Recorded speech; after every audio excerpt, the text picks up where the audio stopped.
Bienvenue dans La Truffe dans la Gamelle, premier podcast de nutrition vétérinaire. Je suis Charlotte Deveau, vétérinaire nutritionniste, et je vous propose de mettre ensemble la truffe dans la gamelle.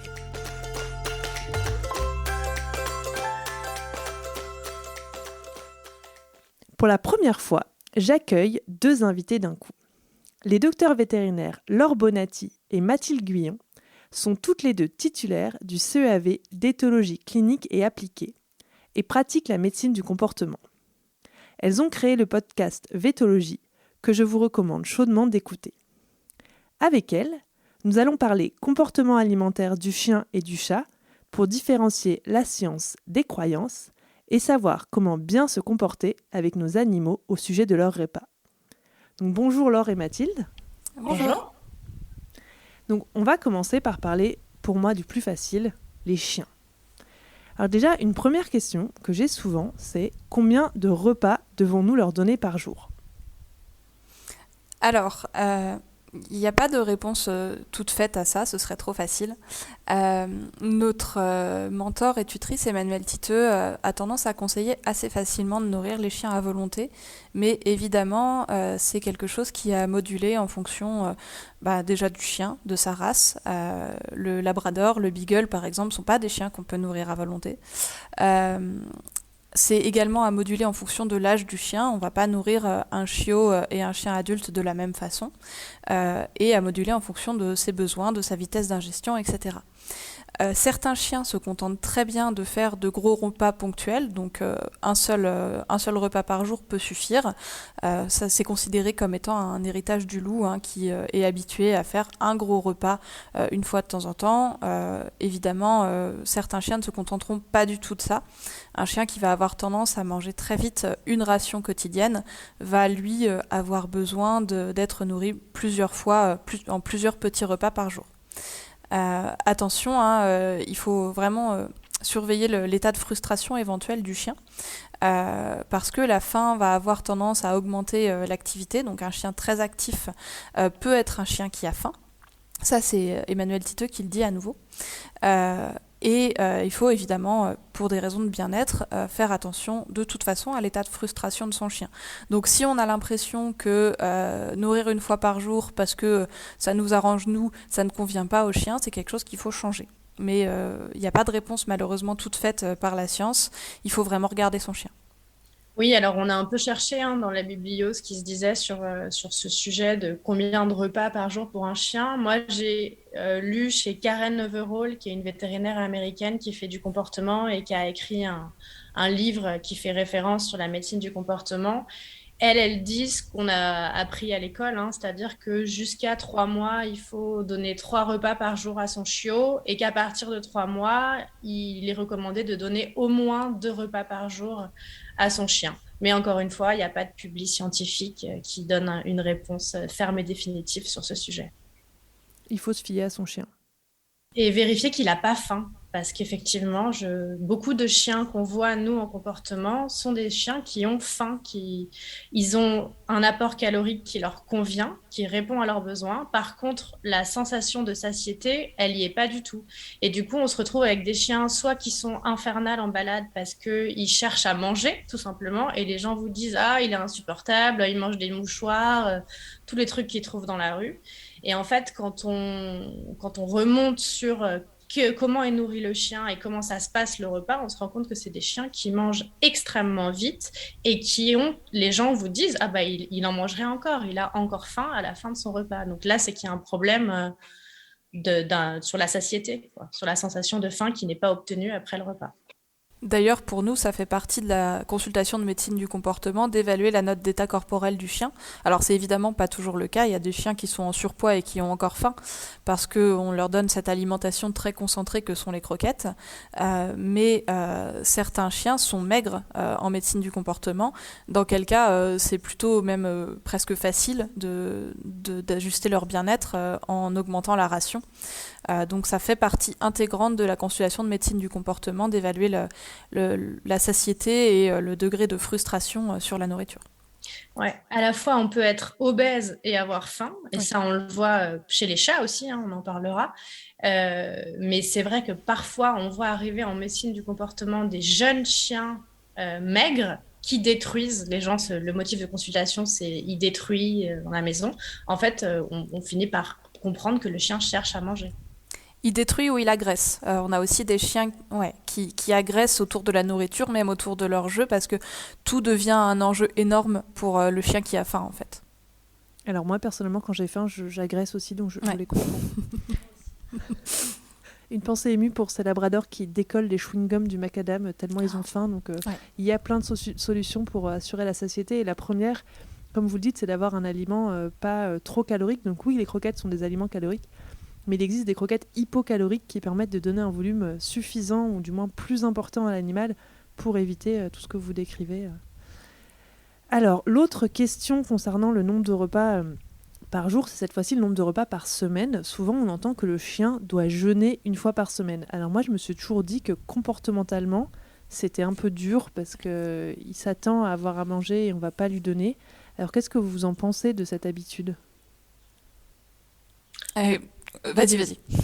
Oui, alors nous, moi, j'avoue, j'ai jamais entendu ça. Donc, c'est peut-être en question selon la clientèle, tu entends peut-être des choses différentes. Alors, les barfeurs, beaucoup. Et les chasseurs, parfois. Enfin, il y a pas mal de gens qui le disent. C'est une vieille croyance, effectivement. Moi, je l'ai déjà entendue. Peut-être, oui, de chasseurs ou de clients un petit peu plus âgés, parce que je pense que c'est quelque chose qui a été dit il y a relativement longtemps et que c'est plus tellement dit maintenant. Donc, il y a aucune preuve nulle part que c'est nécessaire. Et tu l'as dit, Charlotte, le chien s'attend à avoir à manger. Donc, ça veut dire que ponctuellement, on ne répond pas aux attentes du chien, ce qui fait partie du bien-être, en fait, de répondre aux attentes. Hein. C'est une nécessité pour le bien-être. Donc, plutôt non. Hein. Jeûner une fois par semaine, c'est non seulement pas nécessaire, mais ça peut aussi être délétère. Et être très frustrant pour l'animal. Très frustrant. Mais oui, j'imagine. Moi, on me dit, ce midi, tu manges pas. Comment ça ? Et je travaille pas cet après-midi, c'est pas possible. Ouais, c'est sûr. Il y a aussi une croyance, alors pareil, je pense que c'est assez vieux, mais moi je l'ai beaucoup entendu. Est-ce qu'on doit nourrir nos chiens après nous ? Mathilde, tu... Ok. Alors effectivement, ce sont des vieilles croyances. Ça correspond au fait qu'on a longtemps considéré qu'il fallait être le dominant sur son chien. Pourquoi ? Parce que on a adapté le modèle du chien au modèle du loup. En observant des loups en captivité, pas dans la nature, hein, on s'est rendu compte qu'il y avait un alpha, donc un dominant. Et qu'est-ce que c'est être dominant dans la nature ? Ça veut dire qu'on mange avant les autres et on accède aux ressources avant les autres. Donc, en se basant sur ce modèle-là, qui a été ensuite démontré comme faux, hein, d'ailleurs, on s'est dit il faut qu'on mange avant le chien pour être le chef sur lui. Donc non seulement les chiens fonctionnent pas comme ça, ils fonctionnent pas avec des systèmes de dominance et encore moins d'humain à chien, c'est beaucoup plus complexe que ça et il n'y a pas d'histoire de vouloir être le chef par rapport à son chien. Mais en plus, le chien, c'est pas un loup. Donc c'est une croyance qui est doublement fausse et qui a été démontrée comme fausse largement depuis. Donc non, il n'y a pas de nécessité de manger avant son chien. C'est pas du tout démontré comme nécessaire. Et pour les chiens qui ont tendance déjà à faire de la protection de ressources sur la gamelle et donc à être agressifs autour du repas, il a même été démontré l'inverse. C'est-à-dire que quand on nourrit son chien après l'humain, le chien va être plus agressif que s'il est nourri avant le propriétaire. Et en fait, ce qu'on suppose, c'est que quand le chien voit les humains manger, il va être d'autant plus frustré et avoir une attente encore plus importante sur le repas, qui fait que s'il a déjà tendance à faire de la protection de ressources, c'est-à-dire s'il considère déjà que la ressource alimentaire a une telle valeur que ça vaut le coup d'aller challenger le propriétaire et d'aller lui grogner dessus autour de la gamelle, plus on va le faire attendre, plus il va être frustré et plus il va avoir tendance à être agressif autour du repas. Donc au contraire, sur un chien qui fait de la protection de ressources, qui grogne autour de la gamelle, on le nourrit avant, on le nourrit au calme, on l'embête pas, on va pas chercher à mettre la main dans la gamelle, même pour rajouter des choses dedans, juste on l'isole pour le repas et on lui fait comprendre qu'il y aura toujours à manger et que c'est vraiment pas la peine pour lui de venir agresser autour de la gamelle, puisque la ressource alimentaire, elle sera toujours là en quantité suffisante et donc il n'y a pas besoin de se bagarrer pour elle. Donc au contraire, il vaut mieux donner à manger à son chien avant de manger soi-même. D'autant que ça évite que le chien vienne nous embêter en fait, hein. Y a quand même pas mal de gens qui viennent dire ah bah le chien m'embête quand je mange, il est autour de moi, il cherche à monter sur mes genoux. Et bah quand c'est comme ça, autant donner au chien sa gamelle au moment où on se met à table, pourquoi pas, ou juste avant, pour que le chien aille dormir ou voilà mange sa gamelle tranquillement pendant que nous on mange et chacun est tranquille et ça facilite considérablement la vie. Mm.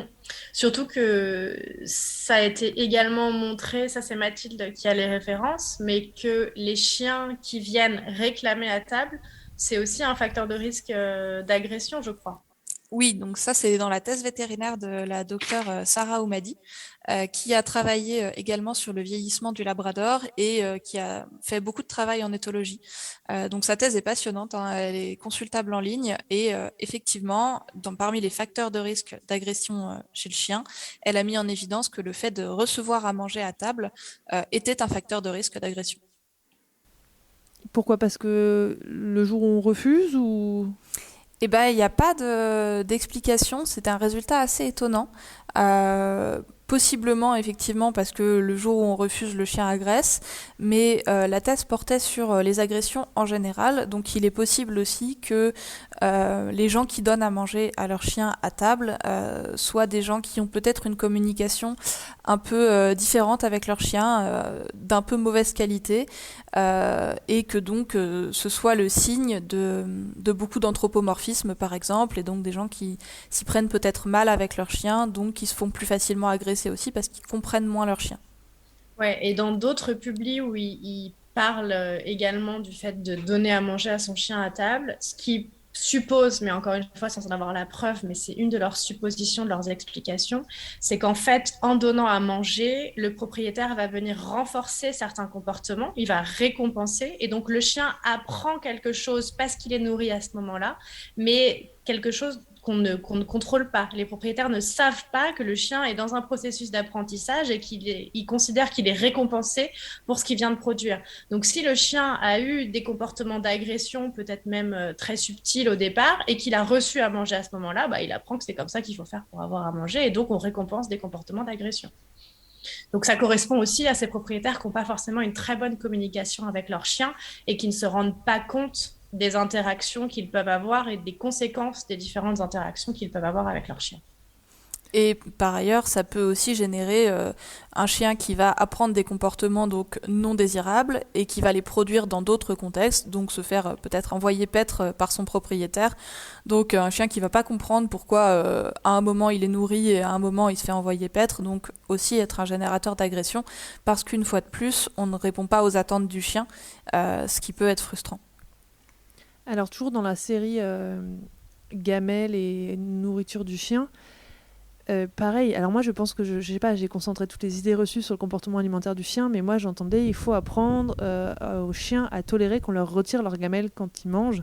Pareil, moi je me suis mis à la place et je me suis dit mais moi si je mange le midi, tu viens, tu me prends mon assiette, tu te prends un coup de fourchette monstrueux parce que mon assiette c'est très très précieux. Donc est-ce que vraiment il faut leur apprendre ça? Pas du tout. Il faut pas venir emmerder le chien quand il mange. Exactement ce que tu dis, c'est vrai pour le chien aussi. Si quelqu'un vient te mettre la main dans ta gamelle, enfin dans ton assiette et te prendre ce qui a de la valeur pour toi, il est évident que tu vas peut-être le premier jour tolérer en te disant bah, il est un peu bizarre celui-là, mais ok. Le deuxième jour, tu vas dire oh, tu te calmes. Et le troisième jour, tu vas mettre un coup de fourchette. Donc bah, voilà, sur un chien qui a des tendances à être agressif et pour qui la valeur de l'alimentation est importante, en apprenant au chien à lui retirer sa gamelle, on lui apprend qu'on peut lui retirer quelque chose qui a beaucoup de valeur pour lui et que donc il a toutes les raisons de défendre cette ressource et d'être agressif autour de la gamelle. Donc nous, on recommande de faire exactement le contraire. On n'embête pas un chien quand il mange. Souvent, les gens s'en font une grande fierté en consultation, hein. Quand on leur demande si ça se passe bien avec leur nouveau chiot, ils nous répondent ah oui oui pas de problème, je peux lui retirer sa gamelle sans aucun souci. Et à chaque fois je me dis mais pourquoi? Et ça se passe bien avec les chiots parce que ce sont des individus qui ont encore peu de tendance à exprimer de l'agressivité. Donc ça se passe bien et souvent les gens arrêtent assez vite de le faire, donc ça ne pose jamais de problème. Par contre, sur des individus qui ont faim, sur des adultes ou sur des individus naturellement agressifs, il y en a qui expriment plus facilement l'agression que d'autres, là ça peut effectivement tourner au drame. Alors souvent le raisonnement derrière c'est mais oui mais j'ai des enfants à la maison et ils risquent eux de venir mettre les mains dans la gamelle à un moment. Alors oui, tout à fait. En général, ça se passe curieusement assez bien quand l'enfant fait ça. Si on sait qu'on a un chien qui a tendance à être agressif autour de la gamelle, on le fait manger à part. On laisse pas à l'enfant l'occasion d'aller y mettre les mains. Et si vraiment c'est un problème au point que le chien, je sais pas, s'approprie la cuisine au moment où il mange et peut-être généralise ce comportement en s'appropriant la cuisine non-stop, etc. Alors on peut habituer le chien tout doucement au fait que l'humain vient rajouter, au contraire, de la nourriture pendant que le chien mange. Donc si le chien agresse quand on approche de sa gamelle à 20 cm, alors on va rajouter de la nourriture un peu plus loin que ça.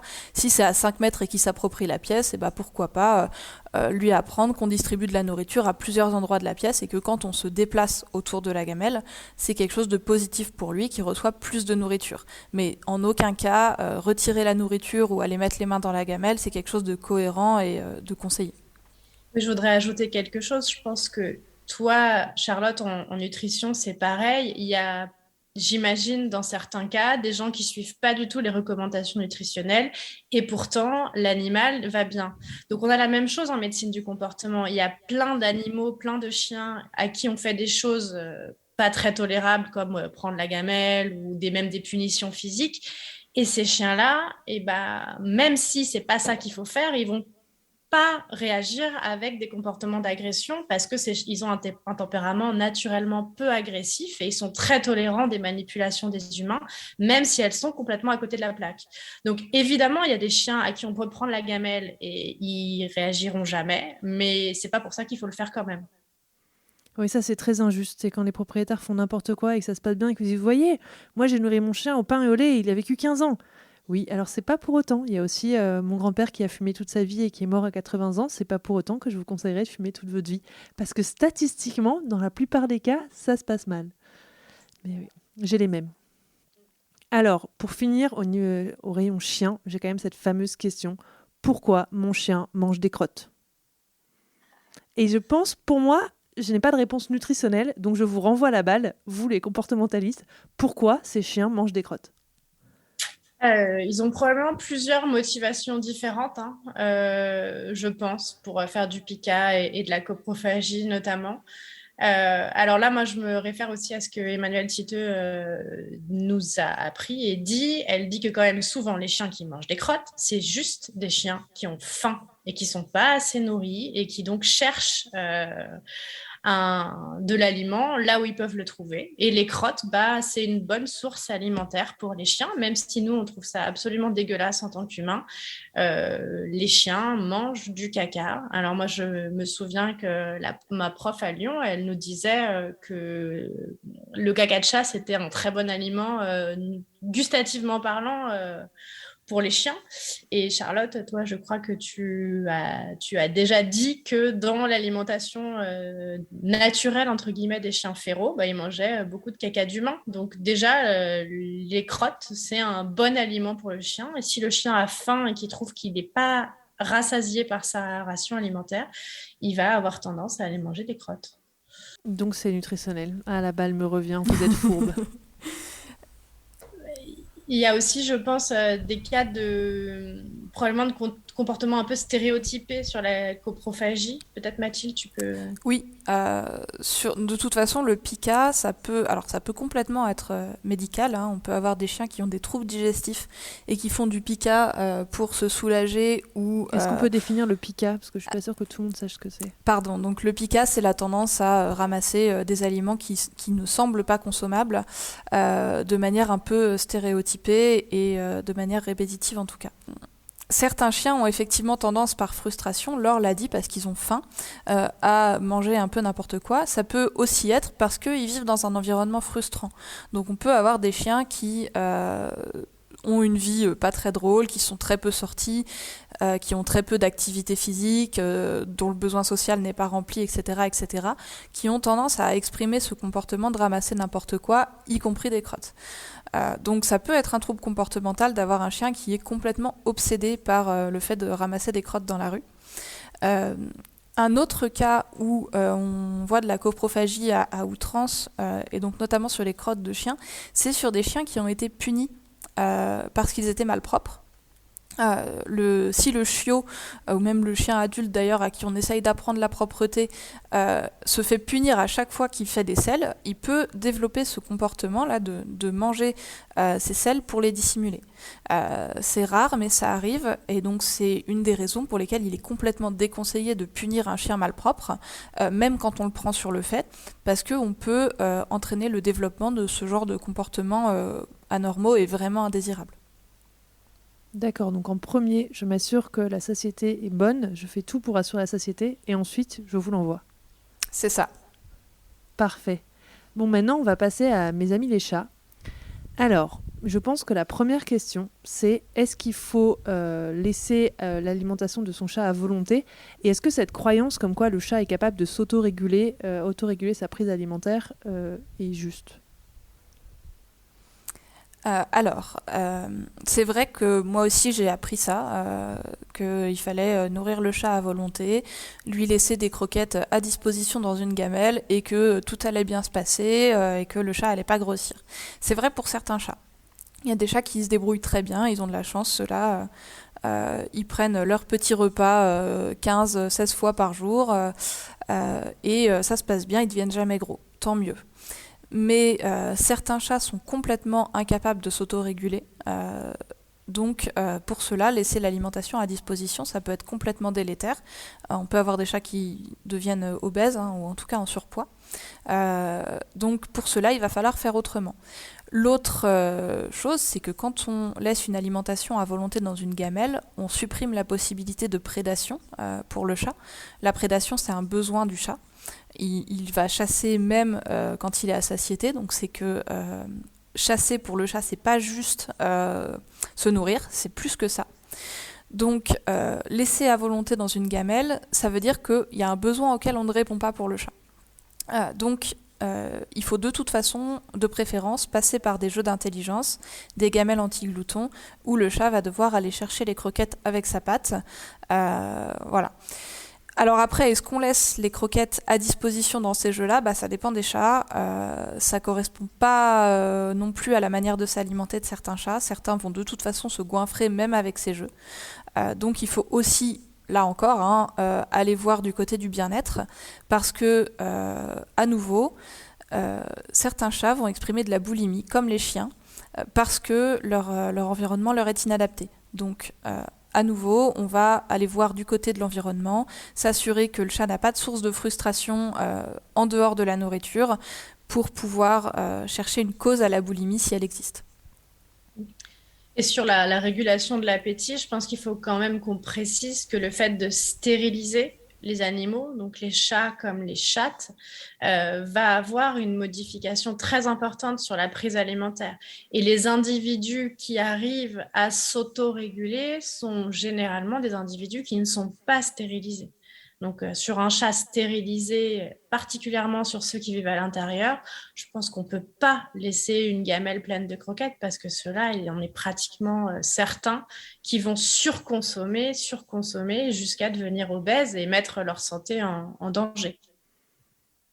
Oui, je suis tout à fait d'accord avec ça et je constate la même chose, que les animaux entiers savent se réguler et qu'une fois stérilisé, le chat d'intérieur stérilisé à volonté, moi j'appelle ça le passeport pour l'obésité, donc je suis tout à fait d'accord.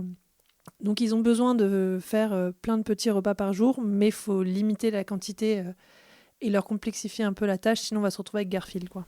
C'est ça. Et alors, c'est vrai que sur les chats qui peuvent accéder à l'extérieur et chasser, ce qu'on constate, c'est que les chats, ils vont manger entre 10 et 15 petites proies par jour, 10 à 15 souris. Et que donc, en termes de volume alimentaire dans l'estomac, on arrive à 100 à 150 grammes par jour d'aliments. Et on est quand même aussi très loin d'une ration de croquettes Ou parfois, quand on calcule des rations et qu'on suit ce qui est écrit sur les paquets ou qu'on suit les recommandations des fabricants, on calcule des rations pour des chats à 40 à 50 grammes de croquettes par jour. Et ça, c'est juste pas possible, en fait. Même si ça apporte le bon nombre de calories, on n'arrive pas à satiété. Donc là, moi, je vais recommander de rajouter de l'humide en plus des croquettes. Et j'imagine que c'est ce que tu fais aussi, Charlotte. Alors moi déjà, je pense que Mathilde pourra en témoigner dans la formation, j'interdis de prescrire moins de 50 grammes de croquettes par jour à un chat. Parce que je leur dis, c'est pas possible. En dessous, il aura faim, c'est impossible. Donc soit si c'est en tout croquette, il faut que ce soit 50 grammes. Si c'est moins, comme toi, je dis, il faut une partie d'humide parce que ce sera beaucoup plus volumineux. Donc souvent, ça fait un sachet d'humide et 30 grammes de croquettes. Et du coup, on arrive à 100-110 grammes. Et là, on arrive à un volume décent pour le chat. Mais en effet, moi, prescrire 35 grammes de croquettes à un chat, je leur dis de toute façon, le chat va bouffer ses propriétaires et les propriétaires vont arrêter de donner 35 grammes parce que personne ne veut torturer son chat. Donc il y a un vrai problème. En fait, le problème du chat, c'est qu'il a un tout petit besoin énergétique. Si tu prends un chien du même poids, tu prends un chien de 4 kilos, en volume, enfin en besoin énergétique, en calories, il a besoin de beaucoup plus qu'un chat. Le chat, il est hyper économe. Donc c'est pratique quand tu manges une souris, c'est pas très gras. Enfin, personne n'a jamais vu une souris obèse, je pense. Donc ils mangent des aliments maigres, donc c'est pas mal qu'ils aient un petit besoin énergétique. Sauf que maintenant, les croquettes, c'est assez calorique. Et du coup, maintenant, ça leur fait des toutes petites doses qui, certes, comme tu dis, ça couvre leurs besoins énergétiques, mais ça couvre pas leurs besoins de remplissage de l'estomac, qui est quand même un besoin. Donc tout à fait... pas moins de 50 grammes de croquettes à un chat, quoi. Donc, les croquettes dans des jeux d'intelligence, des gamelles interactives, des puzzle feeders, peu importe la façon dont on les appelle, mais donc dans des gamelles qui vont venir solliciter l'intelligence du chat, il va être obligé de manipuler, de patibuler, on pourrait dire, avec sa patte pour sortir les croquettes et les manger plus lentement. Mais on ne peut pas faire des rations à moins de 50 grammes de croquettes, même dans une gamelle interactive. De toute façon, on n'arrivera pas à répondre aux besoins du chat en termes juste de volume et de satiété. Tout à fait.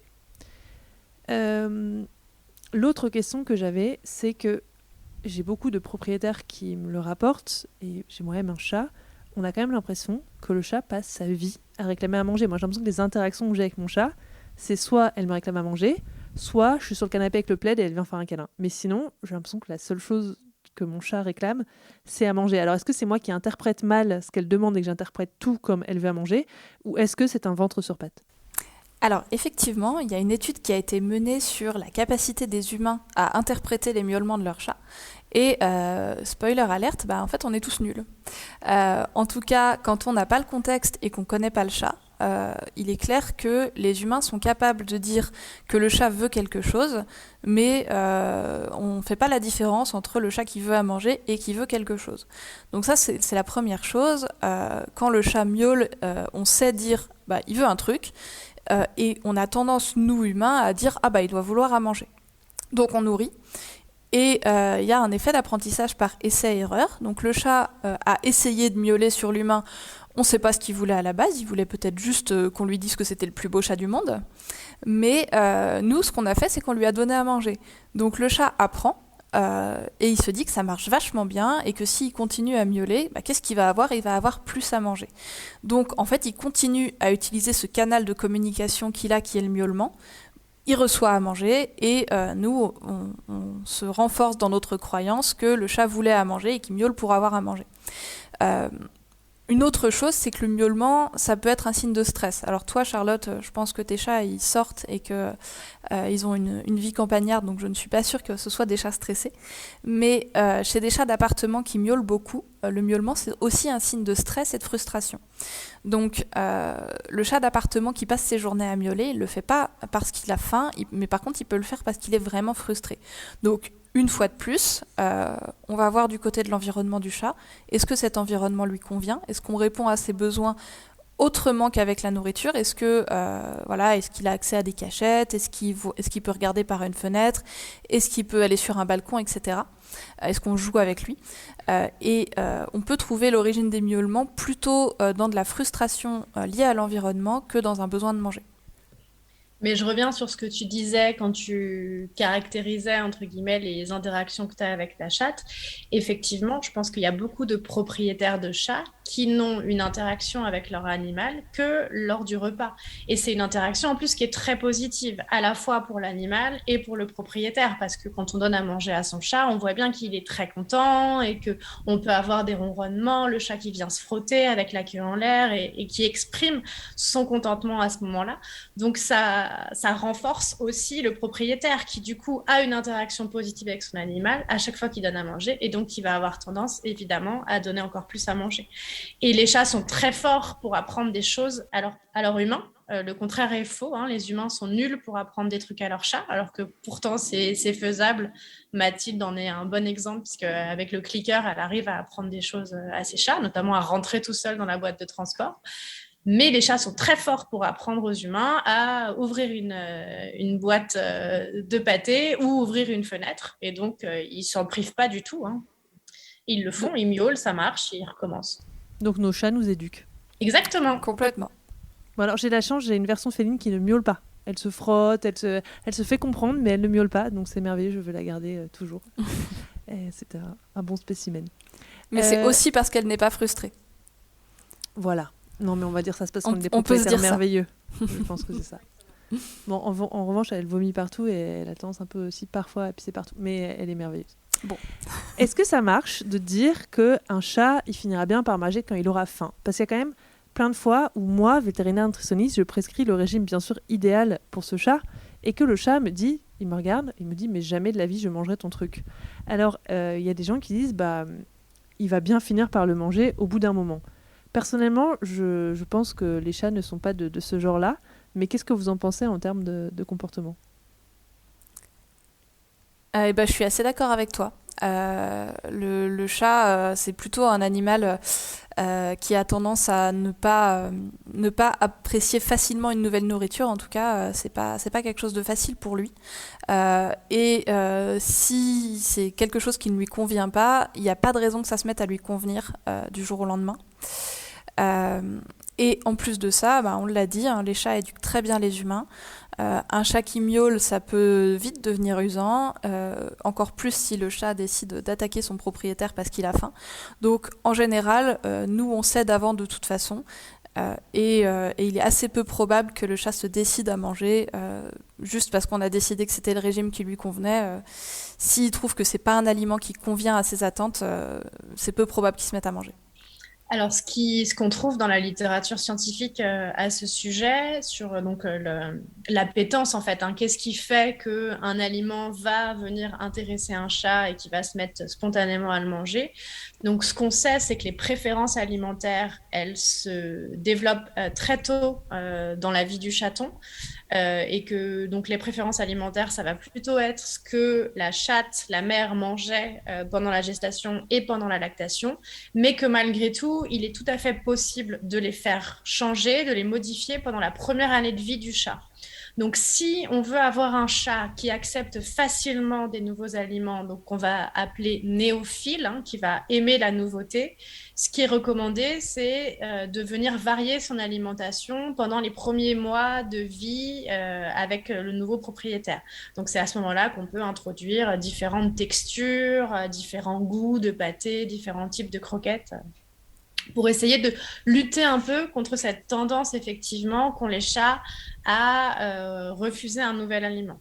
Alors, ce qu'on lit aussi dans la littérature, c'est que si le chat refuse un aliment, on peut lui proposer plusieurs jours de suite le même aliment frais. Donc, si il ne veut pas de tel pâté ou de telle ration ménagère, on peut recommander aux gens de lui reproposer 3-4 jours de suite le même aliment frais, et éventuellement qu'ils puissent même le goûter. Donc, dans certaines publis, on lit qu'il faut mélanger un peu à l'eau de boisson pour qu'il puisse avoir un peu le goût, ou qu'on peut lui en mettre un peu sur les pattes pour qu'il vienne lécher et donc goûter, ou voire même lui mettre directement dans la gueule.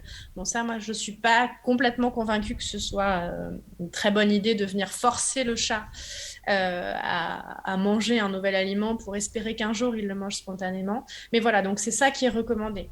Et ce qu'on sait aussi, c'est que le chat est très sensible à l'endroit où on va lui proposer un nouvel aliment, il faut qu'il soit confortable, bien installé. Si tu varies ses habitudes, il peut tout à fait refuser un aliment.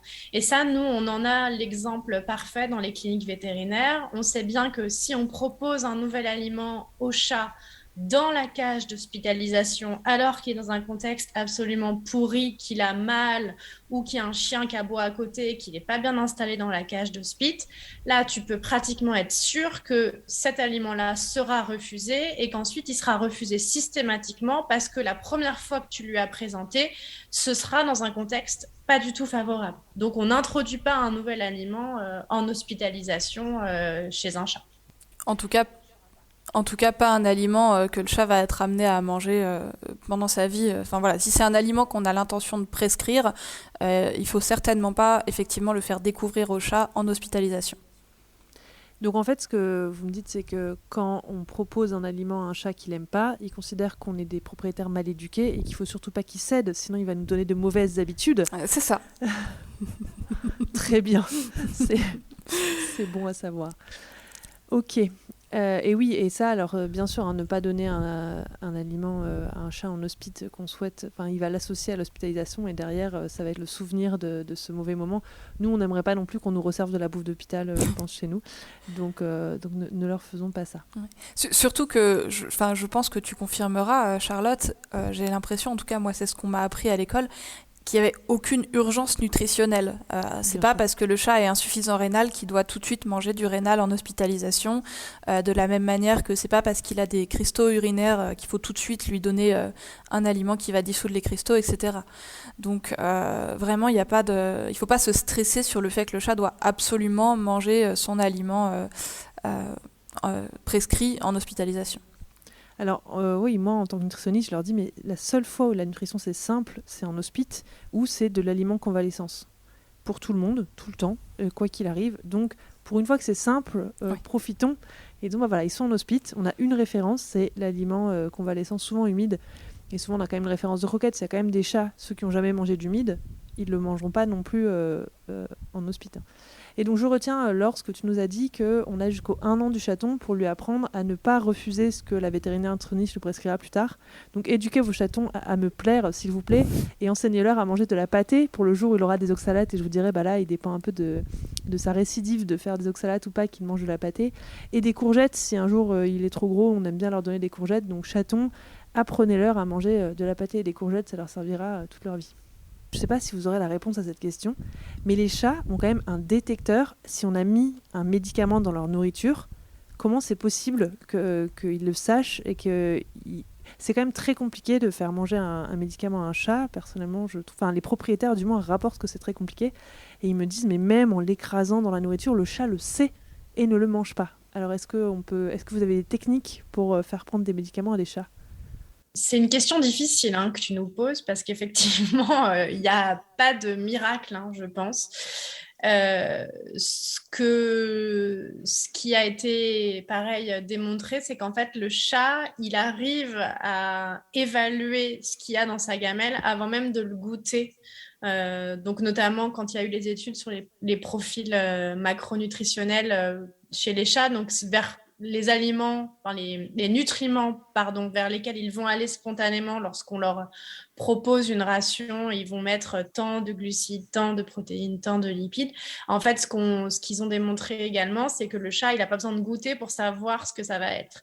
Et donc, je vois très bien les chats faire ça, ils se mettent au-dessus de la gamelle, ils sentent, je ne sais pas comment ils font, mais ils ont la perception que dedans, il y a un truc pas comme d'habitude.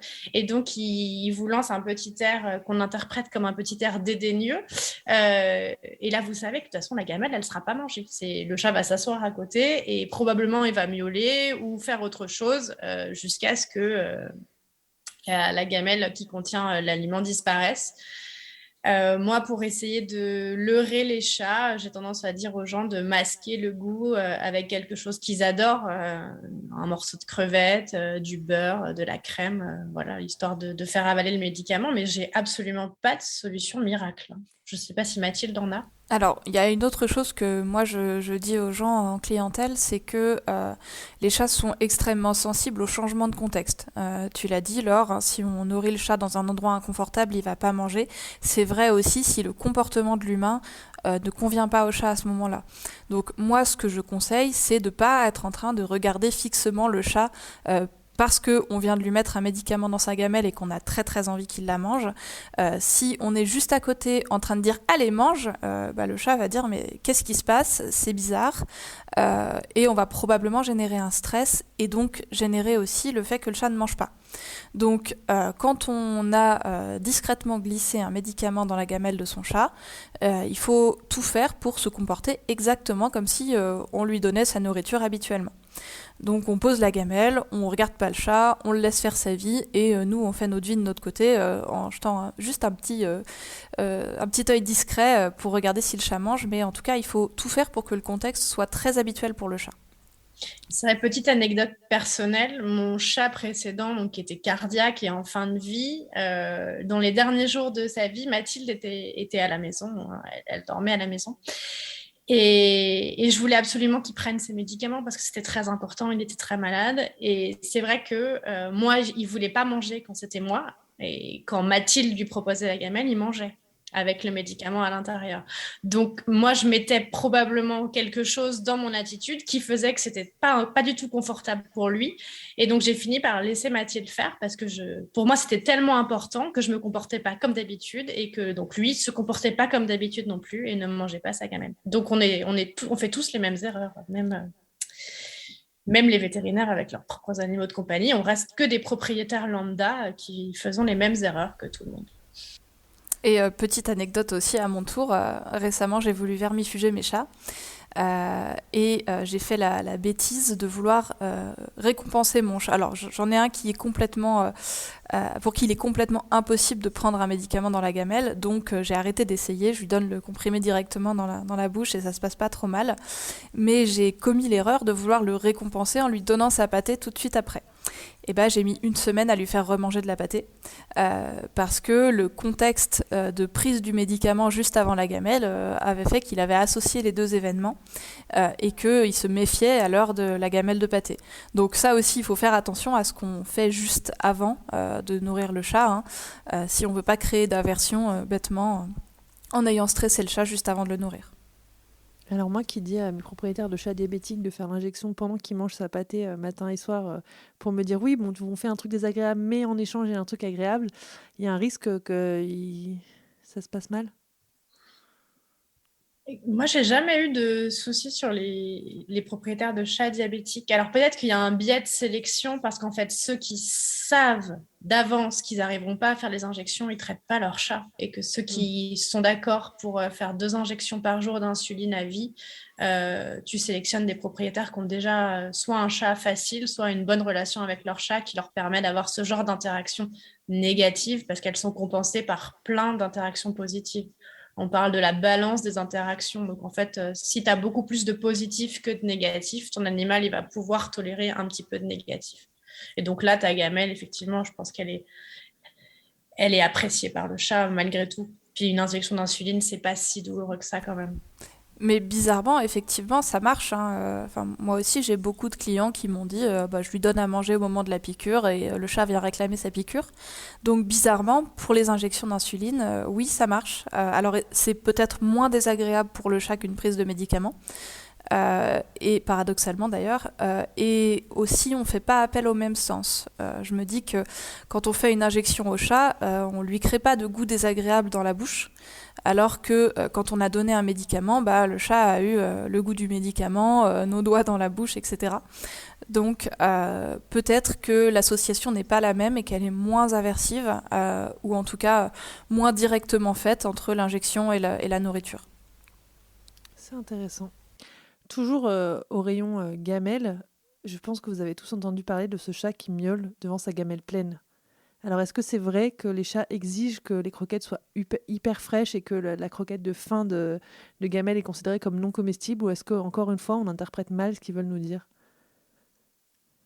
On revient un peu sur ce qu'on a dit tout à l'heure sur les miaulements, hein. L'humain va interpréter chaque miaulement de chat comme je veux cet aliment ou je veux un autre aliment, je veux un aliment plus frais. Mais on ne sait pas, peut-être que ce chat miaule pour des tas d'autres raisons, et notamment, comme l'a dit Mathilde, et on insiste beaucoup là-dessus sur les chats d'appartement, parce que ses conditions de vie ne répondent pas totalement à ses besoins et à ses attentes, que cet animal, il est peut-être frustré parce que voilà, il n'a pas son besoin de prédation qui est comblé, qu'il peut pas, il voudrait sortir et il y a une frustration parce que la fenêtre est toujours fermée, qui vit avec un autre chat avec qui il s'entend pas bien du tout et que donc il y a un stress important lié au partage du domaine vital d'un autre congénère. Donc voilà, rien ne te dit que ce chat miaule parce que la gamelle ne lui convient pas. Par ailleurs, il y a une étude sur le comportement des humains et des chats autour du nourrissage qui a été faite. Et 30% d'humains, donc un tiers quand même des participants, encouragent leur chat à manger au moment de la distribution d'aliments. Donc il y a quand même un aspect relationnel de la distribution alimentaire pour l'humain qui peut être agréable pour le chat. Donc le chat, effectivement, va peut-être entraîner l'humain à l'accompagner devant sa gamelle et peut-être qu'il veut juste être caressé devant la gamelle, que c'est pas forcément parce que les croquettes lui conviennent pas, mais que par contre, il veut cette interaction-là autour de la gamelle et que c'est ça qu'il réclame. Et à nouveau, hein, il y a l'effet essai-erreur, donc le chat va réclamer et il apprend qu'en réclamant, il a des croquettes qui sont plus fraîches ou voilà, l'humain interagit avec lui, etc. Donc à nouveau, on récompense le chat pour être venu miauler devant sa gamelle pleine, donc le chat le refait. Comme d'habitude, il nous éduque. Comme d'habitude. Alors, ce que j'ai lu, c'était anecdotique, mais c'est intéressant quand même, c'est que certaines personnes collent au fond du bol de croquettes une photo de bol plein pour mimer une gamelle pleine. J'ai trouvé ça rigolo. Et les témoignages disaient que ça marchait et que ça diminuait ce comportement de miauler devant la gamelle pleine, donc pourquoi pas. Un autre truc qui marche pour ne pas avoir un chat qui miaule autour de la gamelle comme ça peut être de nourrir toujours à la même heure. Donc au moins les miaulements sont prévisibles, on sait à peu près à quelle heure le chat va commencer à réclamer. Si vraiment ça devient un comportement désagréable et indésirable, on peut utiliser un distributeur automatique. Donc à ce moment-là, la distribution alimentaire est complètement découplée de l'humain. Et donc le chat va réclamer au distributeur et plus à l'humain. Je crois que c'est toi qui dis ça, Charlotte, d'ailleurs. C'est que le chat va réclamer auprès du distributeur et fiche la paix à l'humain. Mais ça s'éduque moins bien un distributeur. Oui, c'est moins sensible aux théories de l'apprentissage, effectivement. Ce qu'on peut dire aussi, c'est que peut-être sur les croquettes, effectivement, on peut utiliser un distributeur et garder une interaction positive avec un sachet ou de l'humide. Comme ça, tu gardes l'interaction que la plupart des propriétaires quand même attendent et apprécient avec le chat au moment du repas. Et la plupart de la journée, le chat va se débrouiller à réclamer auprès du distributeur pour avoir ses croquettes. Donc, on fait un compromis. Alors j'ai une question qui part plutôt sur un autre sujet, sur le sujet de l'écologie. Les chats sont quand même des grands prédateurs de faune sauvage et particulièrement des prédateurs d'oiseaux. Donc il me semble que c'est 15% de leur prédation, ce qui ne plaît pas trop à ceux qui se cherchent à protéger les oiseaux.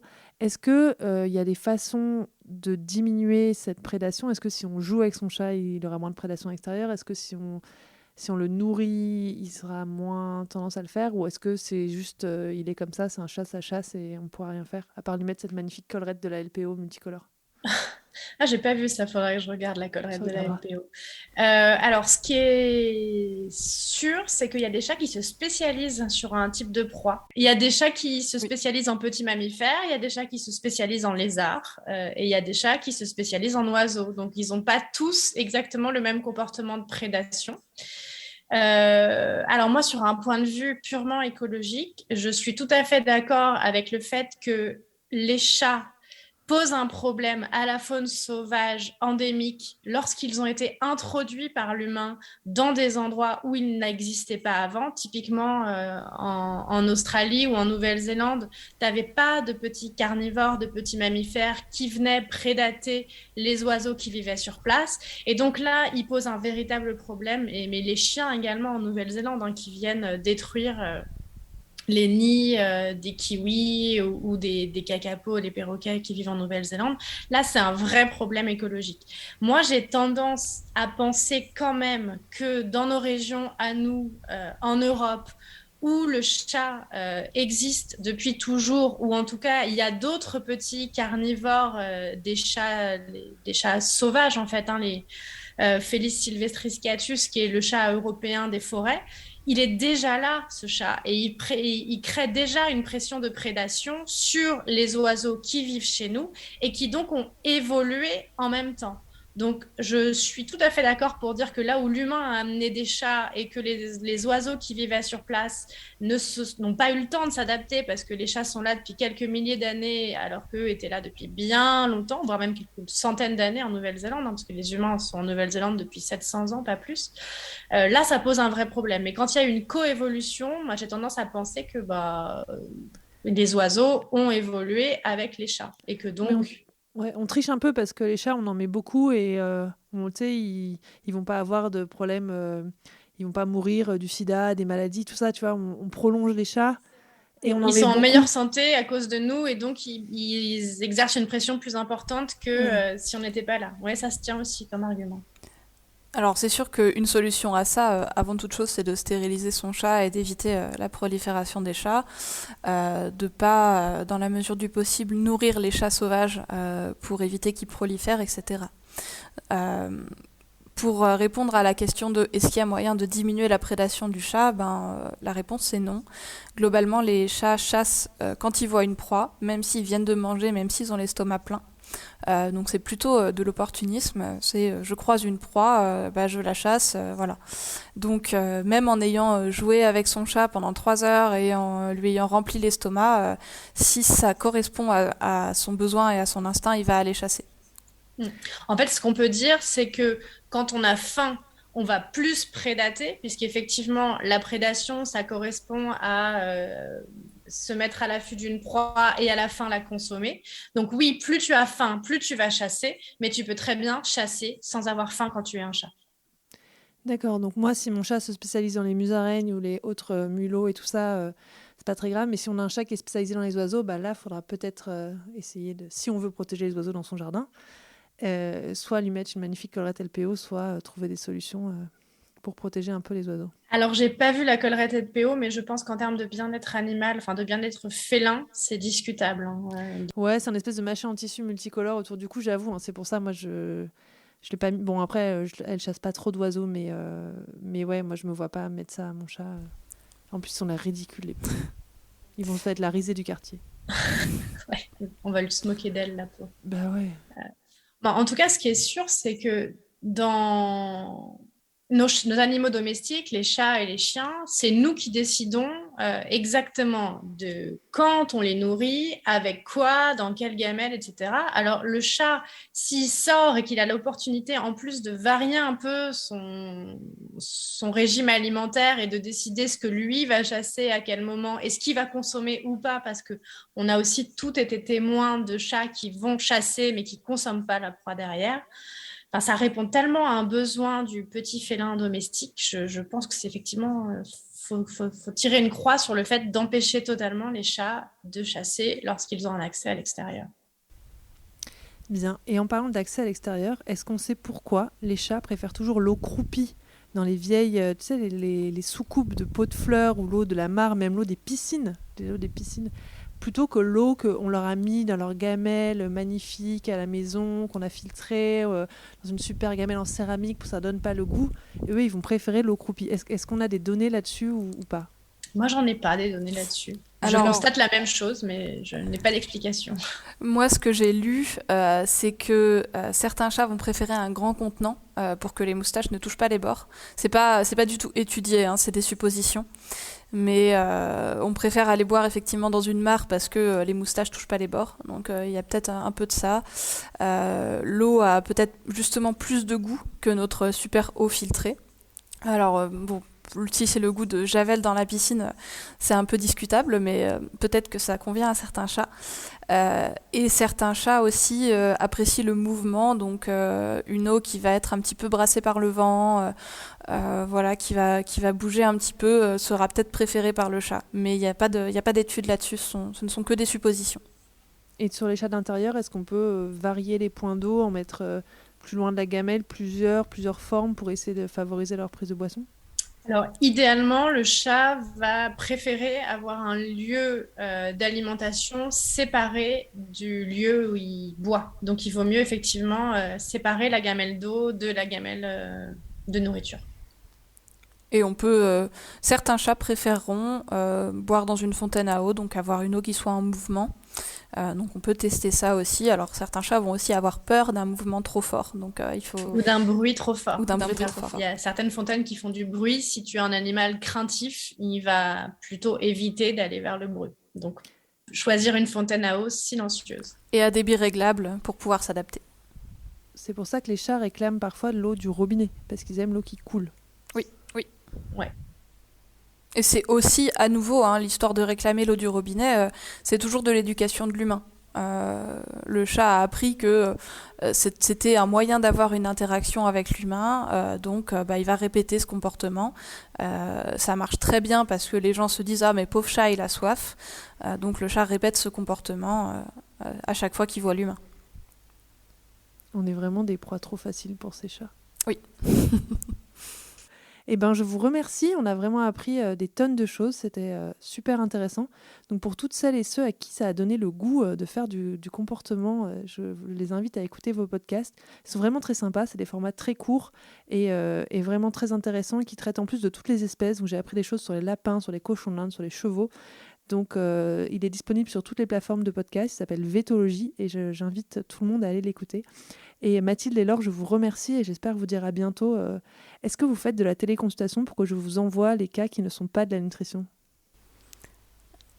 Alors non, malheureusement. Par contre, on répond aux mails sur l'adresse de Vétologie si les gens ont besoin de conseils rapides. Ça, on peut le faire. Et malheureusement, non, la télé-expertise, c'est un peu réglementé en médecine vétérinaire et c'est un petit peu compliqué à mettre en place. Donc pour l'instant, en tout cas, moi, je ne l'ai pas mis en place. Bon. Moi non plus, je l'ai fait une fois pour dépanner une amie, mais c'est vrai que c'est pas quelque chose qu'on a mis en place. Bon, sinon Laure, toi tu es sur... Bah oui, il faut. Juste pour moi sinon. Je vais être totalement égoïste. C'est vrai que tu es un peu loin de chez nous. Et oui, donc Laure, toi tu es consulte sur la région parisienne et Mathilde, toi à Poitiers, c'est ça ? Dans le grand ouest de la France. Je consulte à Poitiers, à Tours et potentiellement bientôt à Limoges. Ah oui, en effet. Eh bien, c'est super, comme ça, nos auditeurs et auditrices sauront où vous retrouver et je suis sûre que vous leur apporterez plein de choses dans la relation avec leur animal. Donc, je vous dis merci beaucoup.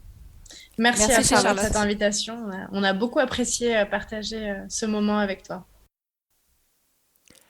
Dans cet épisode, nous avons appris à laisser les chiens tranquilles quand ils mangent, ne pas les faire jeûner sans raison médicale et que leur donner à manger à table pouvait augmenter le risque d'agression. Nous avons discuté de l'importance de la satiété qui, quand elle n'est pas bonne, peut avoir un effet négatif sur le comportement avec un chien très actif et qui mange tout ce qu'il trouve, dont des crottes. Nous avons appris que les chats sont beaucoup plus forts pour nous éduquer que nous le sommes pour les éduquer eux. Nous devons cependant leur apprendre à manger de la pâtée ou des légumes, préférentiellement avant 1 an, car ces 2 aliments leur permettront de recevoir un plus grand volume de nourriture pour être rassasiés, sans ingérer trop de calories. Enfin, nous avons découvert que les chats préféraient avoir leur gamelle d'eau séparée de celle de nourriture. Alors mettons-leur un 2e bol plus loin dans leur lieu de vie.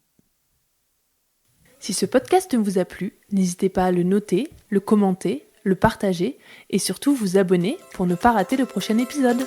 À bientôt!